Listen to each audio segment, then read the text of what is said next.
भगवान की जय, विष्णु भगवान की जय। पुरुषोत्तम मास पहला अध्याय। एक बार बहुत से ऋषि मुनिजन नैमिषारण्य तीर्थ में जाकर यज्ञ करने में तत्पर थे। उसी समय श्री सूत जी तीर्थ यात्रा के निमित्त भ्रमण करते हुए अपने शिष्यों के सहित वहां पर आए। मुनियों को देखकर नमस्कार कर आनंद मगन हो गए। वत्कल वस्त्र पहने, प्रसन्न मुख, चेहरे पर कांति, परमार्थ में निपुण, चंदन से शोभ्यमान, तुलसी की माला तथा जटाओं का मुकुट धारण किए हुए महाशरणम इस अद्भुत मंत्र को जपते हुए सूत जी को देखकर नैमिषारण्य के महर्षि लोग उठ खड़े हो गए। मुनियों ने हाथ जोड़कर कहा कि हे सूत जी, हम सब लोगों को भगवान की अद्भुत कथाओं को सुनने की इच्छा है। तब सूत जी ने प्रसन्नता से ऋषियों के आगे हाथ जोड़कर नमस्कार किया। ऋषि कहने लगे कि हे सूत जी, हमने आपके लिए सुंदर आसन बनाया है, आप इस पर बैठिए। आप बड़े भाग्यवान हैं, आपने गुरु की कृपा से भागवत के रहस्यों का वर्णन करने की शक्ति प्राप्त की है।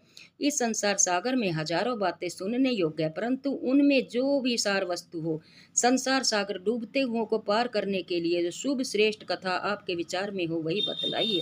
शौनकादिकों के पूछे जाने पर श्री सूत जी कहने लगे कि हे विप्रो, मेरे वचनों को सुनो। मैं पहले पुष्कर तीर्थ गया और वहां से हजारों तीर्थों में होता हुआ हस्तिनापुर गया। वहां राजा परीक्षित अपने राज्य को छोड़कर अनेक महापुण्यवान ऋषियों के साथ गंगा किनारे जा रहे थे। उनमें अनेक सिद्ध योगी और महासिद्ध मुनि थे। मैं वहां पर उस समाज को पूछ ही रहा था तो वहां श्री कृष्ण भगवान के चरण कमल में मन लगाए महामुनि व्यास जी के पुत्र सुखदेव जी पधारे, जिनकी 8 वर्ष की आयु शंख के समान कंठ, ऊंचे और चिकने केशों से घिरा हुआ मुख, दृढ़ कंधे, चमकती हुई कांति थी। वह अवधूत वेश ब्रह्म स्वरूप थे।